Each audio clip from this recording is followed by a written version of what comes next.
How are you guys? On today's video we are going to do a reinforcement bar quantity for a beam. We are going to use an Excel template. As you see it over here, we are going to calculate it by using this Excel spreadsheet, and we are going to use an AutoCAD structural drawing file. So in short period of time we can do many structural drawings by using this Excel spreadsheet. It's going to be similar, so I'm just going to do this one. So before I get to the details, let me explain what is the meaning of this for those of you who are new to this thing. So 3 means number of bar. This phi designation means stands for the diameter of the reinforcement bar, and 14 is going to be the diameter of that reinforcement bar. So phi 14 means diameter 14 of the reinforcement bar. 3 is the number of this diameter 14 reinforcement bar. So over here, this 10,528 is going to be the length of the complete reinforcement bar. This plus the bend downward bar is going to become this 10,528. So this is the total length. So this is how each and every of them is described. 2 bars, diameter 14, and this is going to be the total length. So if we are clear over here, we can proceed to the next. So the first thing that you guys have to do is you have to assess the whole drawing. You have to see what are the similar things. First of all, you have to see what is the dimension of this beam. This is the width is 250 by the depth is going to be 400. So this is the ground floor beam, a beam on axis A. So what about the next beam? Ground floor beam, similar cross section.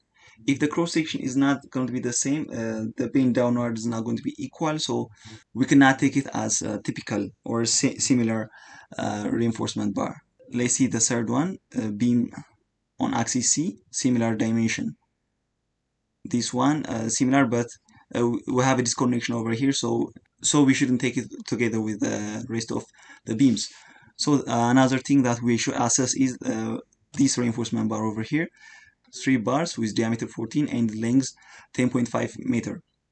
The next one, similarly, this is the bar, 3 bars diameter with diameter 14, 10.5 meter length. Similar this bar, 3 bars diameter 14 with 10.5 meter long. So these are typicals. As you see, these are typical bars. So the first thing that you should do is this: you have to assess it. If there are things that are typical or similar, you can just add them together, and this will make your task very easy. So let's check this one. 3 bars with diameter 14, 8.7 meter. Let's go over here. Yeah, this bar, 3 bars with diameter 14 and 8.7 meter length, and similarly this bar, 3 bars with diameter 14 and 8.7 meter long. So my point is, you just have to visualize it, or you just have to roughly see what are the typical things. If you see that typical things, it's going to make your task very easy. You're going to finish the quantity in a very short period of time.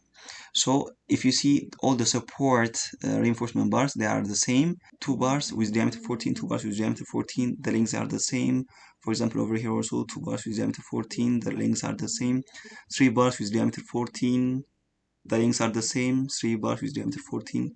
These are similar things that you can visualize by just assessing without touching the Excel template or without doing anything else. Before starting anything else, you just have to assess what are the typical things.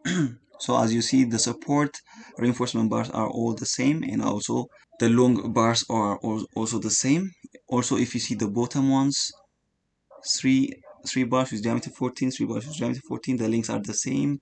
So that is the thing that you have to do. You have to just assess it, so that the task is very easy for you. So let's do it by using the Excel. Before I get to the description and the numbers that you see over here, let me describe the Excel in short. So this is the location, is the place, which member that you are doing, on which axis that it is located. This is the location part that you are going to insert. Then the next one is the diameter of the bar. It is just the diameter. For example, if you come on the CAD, if the diameter is 14, you just put diameter 14. If the diameter is for example, let's say if the diameter is like 16, you just put 16 over here. simply.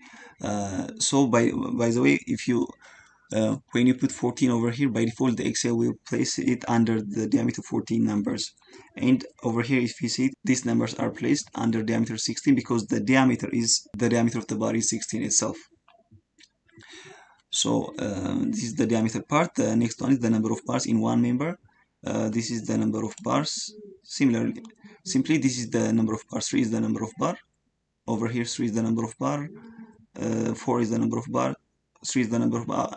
Many of them over here is 3. Anyways, that is the numbers that you are going to put over here. The number of bars in one member, not in multiple member, just in one member. That's what you are going to place over here. The next one is the length of one bar.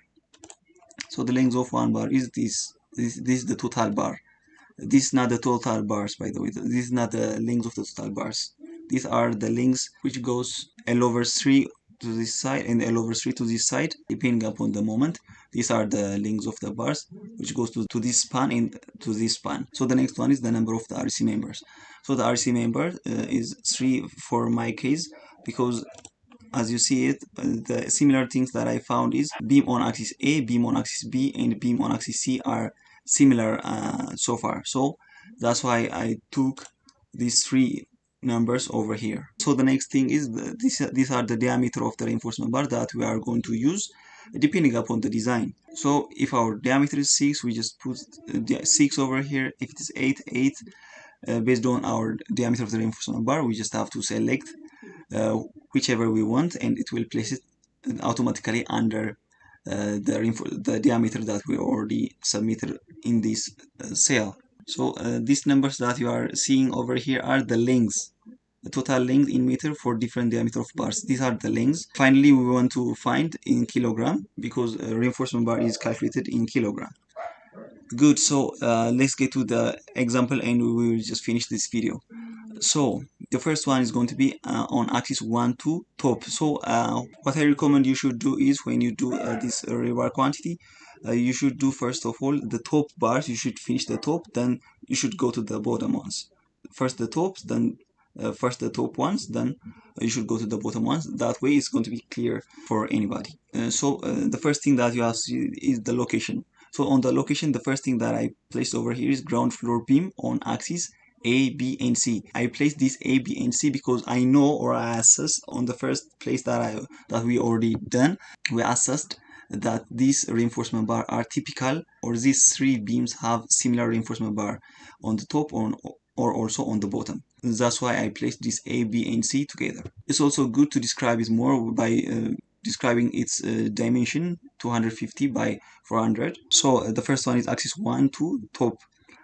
So axis 1 to top, when you go to the CAD drawing, axis 1 and 2 is this, so top is going to be this one. We are talking about this bar. So the first thing that we are going to insert is the diameter of the bar. It is 14, as you see it on the CAD drawing. The diameter of the bar is 14, then the number of bar is going to be 3. So we just have to, number of bar in one member is going to be 3. In one member, meaning this is one member, isn't it? So in this one member, the number of bar is 3. The next one is the length of one bar. It's 10.5. I inserted 10.53 because over here, as you see, this is 10.53. I already approximately I took 10.53. So the next one is going to be 3. The number of the RC member is 3. As we already mentioned it is A, B, and C. There are 3, so I already placed 3. As you see, these are the typical beams, are these 3. That's why I placed them like this. Then after this, when we submit these all 4 values, the Excel spreadsheet will calculate it automatically and place it on over here. So if we click over here, there is a formula that's inserted. So the one that we are interested is these 3, C9 times D9 times E9. So we are going to find it in meter. These are in meters. The rest are similar, to be honest. Let me just roughly go by them. The next one is axis 3, 4, top. So let's go over here, and axis 3, 4 means this one. So the diameter is 14, as you see it over here. The diameter is 14, the number of bar is 3, and the length is 8.7. The diameter is 14, the number of bar is 3, the length of bar is 8.74. Good. Then the number of the RC member is going to be 3.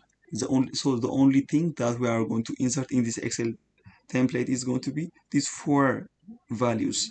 If we find these 4 values accurately, and if we just describe the location accurately, then the rest is going to be the job of the Excel spreadsheet, because it's already prepared to do the rest of the job for us. So the next one is axis 1 top. Axis 1 top means axis 1 is this one. This is the axis 1. So the top is going to be this one.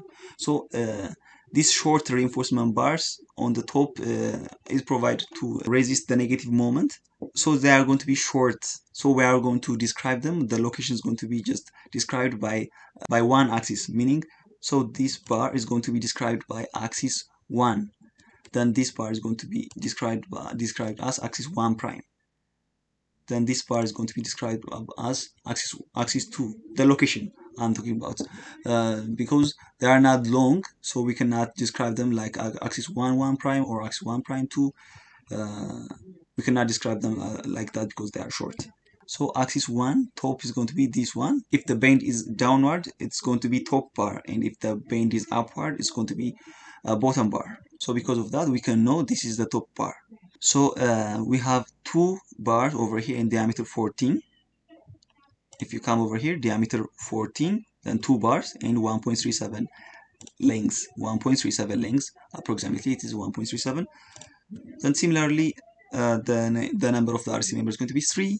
So the rest of the job is of the Excels. So the next one is axis 1 prime. Similarly, axis 1 prime. So this is just a repetition things. So I'm not going to bore you by just doing a similar thing throughout all this video. So you get the idea. So this is very simple things. So what you have to focus on is the location. You have to describe the locations in a very easy way. It don't have to be bulky, as well as it don't have to be very short and that no one's going to understand it. So the location have to be as short as possible and as easy to understand as possible. It have to be like that, and then many people can understand it. The rest are calculated similarly like this. You have to see the number of bars, the diameter of the reinforcement bar, the lengths. You have to be very careful on these things. But otherwise, the thing is very simple thing. Quantity is just bulky, not complicated, to be honest. It's just bulky. You just have to be very patient and do it accurately and in a very fast way. Okay, so another thing that I want to add is you may want more rows over here. Your axis may be more. So if you want to add more rows, you can just right click over here, then click insert, then click entire row, then OK. Then a new row is added over here. So you can put your location over here. Then the rest are the same, but over here when you click over here, there's no any formula, but if you click over here, there's a formula. So to bring the formula to the new cells, you can just drag this one to this one. Then when you click it, there's a formula. The Excel template, what's going to do is after we submit these values over here, the Excel template is going to multiply these 3 values. It placed it over here under diameter 14, which becomes 94.77. So this value is in meter. So these values are all in meter. So finally, the Excel is going to sum these all numbers, and it's going to place it over here, which is 556.74. It is in meter. So we have to convert this into kilogram. We need this formula. So D stands for the diameter of the reinforcement bar. So the numbers that you see over here is calculated like that. You can also try the calculation by yourself. For example, for diameter 6, we can use the calculator. So 0. Let's click this one first of all. So this is the formula. So 0.00617 times 6 times 6, 0.22212. So this is the value. That's how these values are defined. When we multiply these two, the final result is going to be placed over here. When you click this, you're going to find J33 times J32. So J is this column, and 33 and 32 is going to be these rows. When you multiply these two, which is kilogram per meter times meter, meter will be cancelled by meter, and kilogram will be left. 673.28 kilogram of diameter 14 is defined. So similar thing is done for diameter 16. So more or less this is all about today's video. I hope the video was helpful. So if you have any question, feel free to leave it on the comment section. So if you want to get more videos, you can hit the subscribe button and the notification bell. So till next time, goodbye.